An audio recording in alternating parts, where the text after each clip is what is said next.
Welcome back. So in my last video, I was really talking about this developmental stage where we're in this first-person perspective, where we want it our way. And that's the only way we can see because we're stuck in this first-person perspective taking ability. If for some reason that didn't get developed healthily in you, it would have got pushed into shadow. When it gets pushed into shadow, and you step into a situation where you feel powerless, that's normally the trigger. And that can be not feeling heard, not feeling respected, not feeling included. All of these things can make you feel powerless. If you feel powerless, then this younger part of you normally comes out from the basement, comes up and takes over for a while. We throw all our toys out the pram, we start acting like a caged tiger who feels powerless, or we start acting like a bully because we're feeling powerless. We want to get things done our way.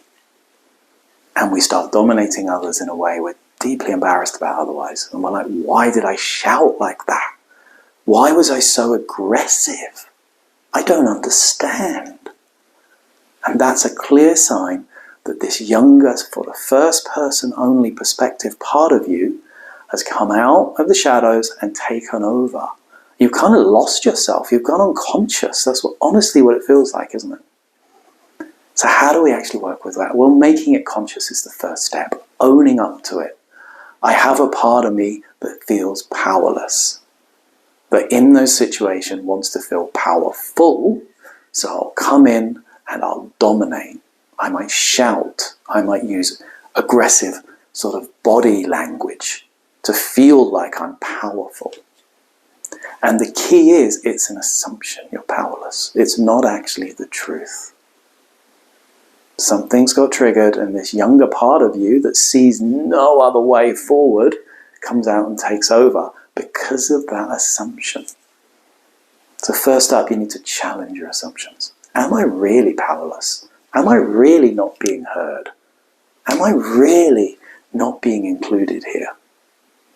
Ask yourself these questions. Start to unpack why you're showing up in this way. Because when you can do that, when you can actually start to honor all these different parts of you, especially this younger, like the youngest part of you I'm talking about here, from 2 to 6 years old, the little terrible twos, the little bully that comes out, when you can integrate that part, when you can actually start to not have it split off, you can start to basically own your power. You will start to feel more powerful. You will actually start to be able to be selfish in a healthy way. Put yourself first without all of the drama of having to bully your way to put yourself first or be heard. You can just be heard.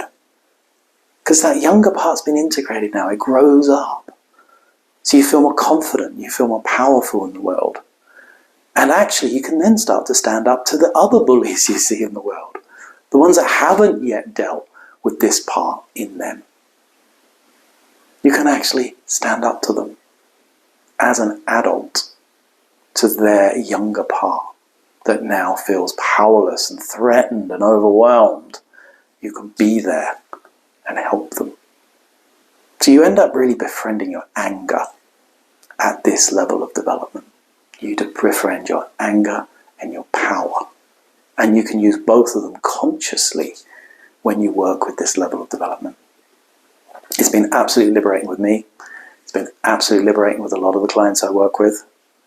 So I really, really encourage you to go digging for these first-person perspective shadows, the parts that feel powerless, that end up coming in and overpowering others because of it. I'm sure you see that in your life. So work on it. Be an adult. Bring these parts back into yourself and let them integrate and grow up. And stop showing up unconsciously and hurting others. Because we have enough people doing that in the world. So take responsibility for this reactivity and do your work on your power and your anger shadows.